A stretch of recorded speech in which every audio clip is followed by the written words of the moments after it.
Welcome to HSBC Global Viewpoint, the podcast series that brings together business leaders and industry experts to explore the latest global insights, trends, and opportunities.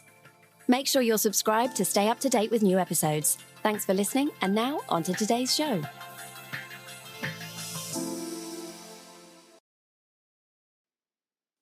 Hi, Justin, and thank you for joining us in this MSS Sustainability podcast series. So Justin, you are Managing Director for Global Sustainability at Google Cloud. And arguably in a world where demand for more energy capacity keeps increasing, the role of big tech is very crucial, both in managing your own emissions, coming from AI and data centers on one side, and on the other side, helping accelerating innovation in energy technologies. So my first question will be asking you about the role of Google overall sustainability strategy. And in practice, where are you focusing your energy and time? Great. Thank you, Patrick, and really delighted to join this podcast. So as you probably know, Sundar Pichai, Google's CEO, has been very explicit that climate change is the greatest challenge that we face. And that's why we're now in our third decade of climate leadership, which started with our commitment to carbon neutral back in 2007 and 2017 to matching our global electricity consumption with 100% renewables. There are three parts to our strategy. First is empowering individuals, because we have many products that reach over 1 billion users.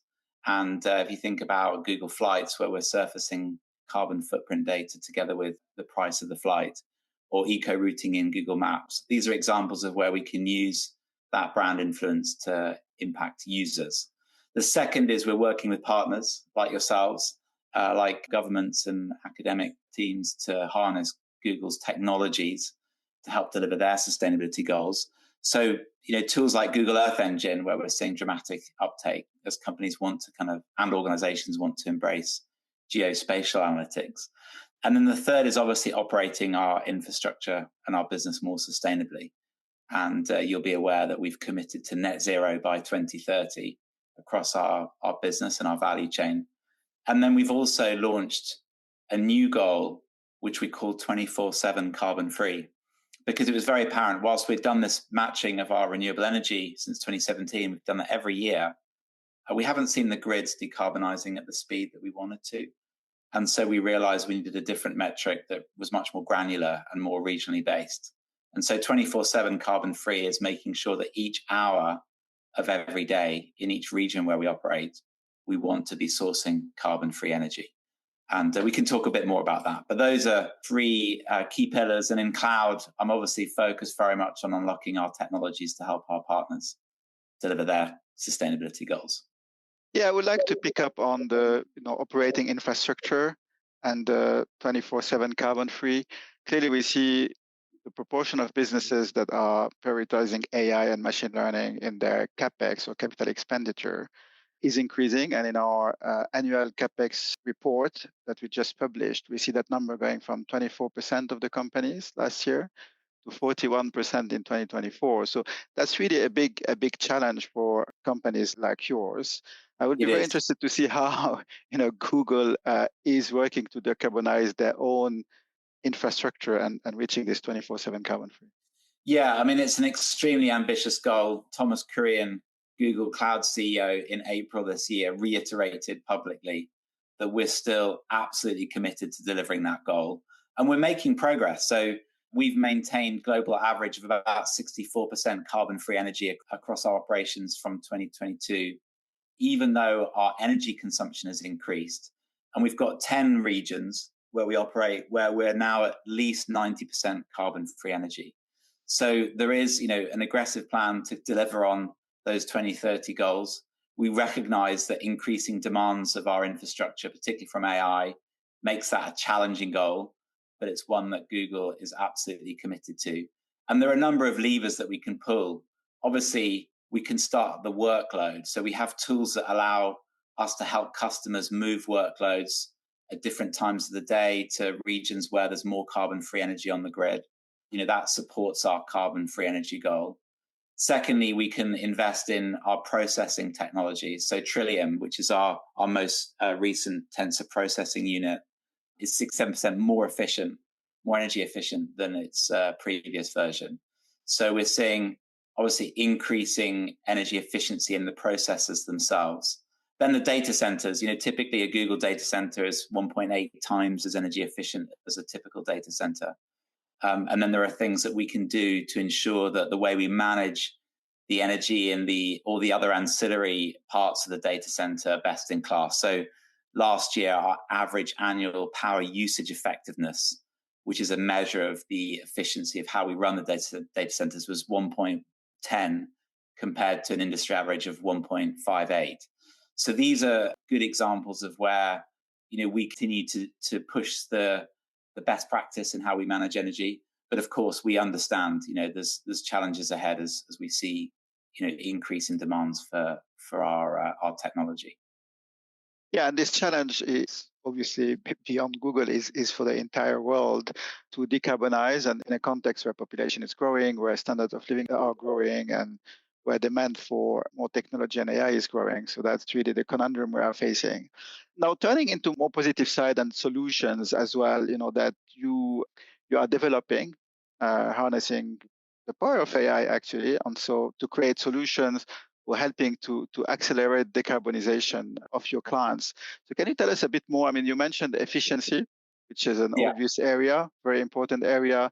I'm thinking also about, climate adaptation and resiliency, for example, in agriculture and food. Typically, as it looks like the 1.5 degree target and even 2 degrees might be a challenge. Hopefully we can still get there, but it looks more and more unlikely. Those areas are more and more critical to reach our targets globally. Sure. So maybe can you give us some example to bring it to life in solutions that you develop? Yeah, of course. Firstly, I would say, look, I think we believe that AI will play a key role in helping to drive climate mitigation and adaptation in the markets that we serve. BCG and Google released a study just over a year ago that estimated that AI has the potential to help mitigate between 5 and 10% of global greenhouse gas emissions by 2030, equivalent to total annual emissions of the EU. So we really want to, within cloud, focus on harnessing that potential. And for those of you who don't know, Google Cloud is one of Google's product areas. So think about Android and search and YouTube. And in cloud, we're bringing cloud computing to help businesses modernize and transform their businesses.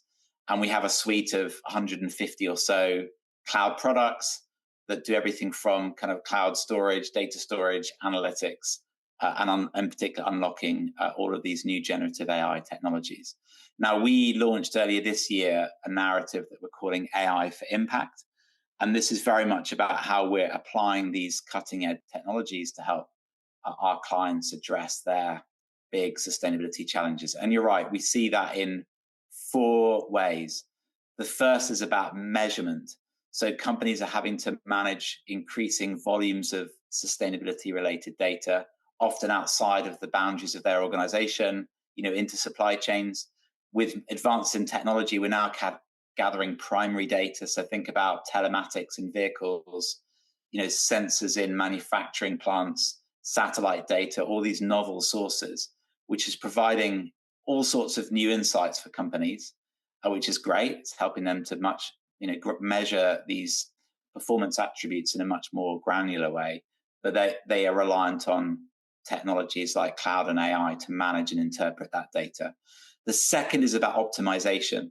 So once you've got that primary data, we can apply AI to drive efficiency. So it might be, using Google Maps APIs and analytics to optimize your routing of vehicles. It might be about how you're managing energy in your manufacturing. It might be how you're managing your supply chains and traceability. And then the third area is around growth. So we're all very clear that industries are in transition. And that's been very visible in the energy sector. And that's opening up all sorts of new value pools for companies.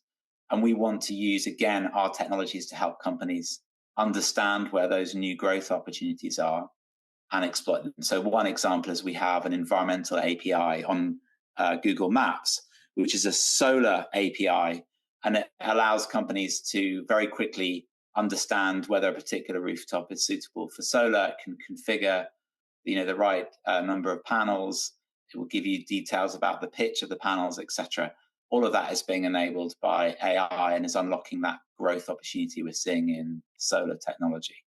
And then the fourth area is around building sustainably on Google Cloud. So we're bringing AI to help companies optimize their workloads on Google Cloud, to divert to regions at certain times of the day where there's more carbon-free energy on the grid, with the view to help them measure and reduce their cloud carbon footprint. So those are the four ways in which we're harnessing AI in Google Cloud.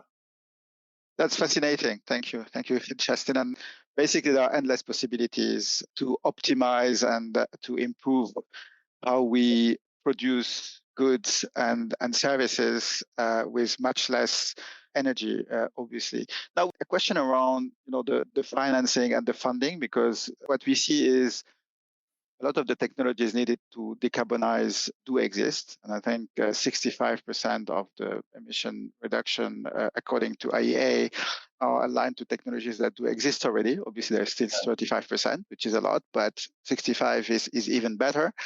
So how do you, as a tech company, work with banks? And obviously, we work a lot together, and we have a few initiatives across HSBC and Google Cloud in various parts of the bank. You want to tell us a little bit more on that and how banks and financial institutions can also play their part, so helping you and augmenting that? Yeah, of course. I mean, I think we all recognize that when it comes to some of these big challenges like climate, we need to drive scale. And scale can come from lots of places. It can come from a stronger consumer pool. It can come from regulation, but it can also come from how capital is allocated, and it can come from advances in technology. And I think between HSBC and Google, and we've had a very long-term partnership, we both believe that we can leverage both technology and finance to help scale, particularly the emergence of these climate tech solutions in the market. And so about 18 months ago, off the back of a bunch of workshops, we decided that we wanted to launch a partnership between the two companies that would bring together our cloud and AI technologies and your financing capabilities to support the climate tech community. And so in February this year, we launched a public partnership to support the growth of a technology ecosystem that we're building in Google Cloud that we call the Google Cloud Ready Sustainability Program. And this is a program of best-in-class sustainability software solutions, growing that to 50 this year. And we're bringing the support of HSBC with your goal of financing $1 billion in climate tech financing to support that community. And we announced our first venture debt deal with one of those Google Cloud Ready partners called Level 10. We've just provided an update in September this year at New York Climate Week with a further provision of core banking services from HSBC to that community with another one of our Google Cloud Ready partners, Atlas AI. So we're seeing this partnership grow. It's great to see real deals being done in the market together. And I think we're very much at the beginning in terms of the potential. Yeah, absolutely. Financing is obviously a very important part of the equation. You mentioned New York Climate Week, which was very recently and still fresh in our memories. What have you seen there that is, directionally? What are the key takeaway? I think my main takeaway is a very palpable move beyond the kind of big corporate announcements around goals to actually a more granular insight into the progress that companies are making in delivering their goals. And, sharing lessons like what's working, what's not working. I think we're also seeing this really exciting emergence of the climate tech community. And we were very delighted to host HSBC at our Sustainability Leaders Forum. We were showcasing many of those climate tech partners who are, really driving impact and in particular harnessing our mutual capabilities. So those would probably be the two big things that I'm very excited about. And obviously, we're now also looking ahead to COP29 in November. And then, next year, I think will also be a big year with COP30 in Belém. There's lots to do, but the conversation is very much shifted towards taking action and harnessing some of these tools that we've spoken about to drive scale. That's great. And there was a lot of buzz around New York and, big crowd and a lot of initiatives. Do you feel that, given the the overall context, macro context, and some of the net zero challenges that compound also on top of the macro context. Do you feel any slowdown in commitments or in engagement in the climate agenda? I don't think so. I mean, obviously there's been some uncertainty about kind of geopolitics globally, not least in the US. But I do see our clients continuing to be very, very serious about this agenda. And, prompted partly by growing regulation, for example, CSRD or the EU deforestation regulations, that's kind of raising the bar for everyone. But I think companies still remain very, very committed to delivery of their goals, and obviously looking to some of these new technologies as tools to help them deliver their goals. And we want to play an important role together with partners like HSBC to be ready to support those businesses. Yeah, thank you. And I agree with you. I think we are in a phase of now delivery. I think the first phase of building commitments and measuring, what can be done, etc., is partly done, progressed well, and now it's really about delivering and going into the granular side of things, as you said. So maybe to finish on a forward-looking note, we'd be interested to hear from you an area of focus that gets you really excited in the future. Yeah, I mean, there's been a lot of talk about generative AI, and I think we're very excited about the possibilities that that's opening up as companies have to manage much, much larger data sets. So, now we have the possibility to be able to have conversations with that data. For example, we've been testing the use of generative AI with climate risk related data. So, as a facilities manager, for example, you'll be able to ask your data, which of my facilities in a particular region are at risk of, let's say, flooding. So rather than having to be an expert in GIS, geospatial analytics, we can start to make these tools more accessible to non-specialists. We're seeing the rise of agents that can support non-sustainability managers. So you might be a sourcing manager in a CPG company, and you're wanting to engage your suppliers on the corporate's carbon reduction targets, and you can use these agents to help you have quite technical conversations, but in a way that's much more accessible than it previously was. We'll see generative AI taking on some more mundane tasks in managing, cleansing data, extracting insights from documents like utility bills. So we're really interested in this growing set of use cases around applying generative AI to sustainability data.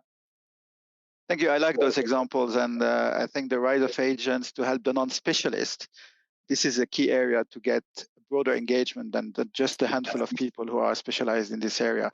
And back to the climate risk and physical risk, which we've seen materializing recently in some of the events in the US. I think one area I quite like, and I think you're doing some work around that, is precision agriculture and using technology basically to improve the way we do agriculture and the yield crop as well. Suddenly we can do things at a planetary scale. So, for example, we have a project together with an organization called the Forest Data Partnership, together with other companies, to use Google Earth Engine and some of our AI tools to monitor oil palm plantations, for example. And we can do that daily for every oil plantation globally. These were things we just couldn't do before we had some of these incredible tools to process, vast amounts of data. Another example is the Global Fishing Watch, who are using Earth Engine and BigQuery to monitor ocean infrastructure and all vessels in the sea, even those not disclosing their location, every day. Again, a great example of where we can apply AI and cloud to do things at scale. And in the case of Global Fishing Watch, that's unlocking the opportunity to be able to track live, emissions from vessels. Can be used for marine protection. So all sorts of important use cases can be applied from these technologies. Absolutely. Thank you very much, Justin. That's extremely interesting conversation. Clearly a lot of challenges, especially related to AI and use of energy associated to technology, but also solving a lot of problems in various areas, including agriculture that we just mentioned. So a lot of exciting things to come. Thank you, and looking forward to next conversations. Great. Thank you very much for having me. Thank you for joining us at HSBC Global Viewpoint. We hope you enjoyed the discussion. Make sure you're subscribed to stay up to date with new episodes.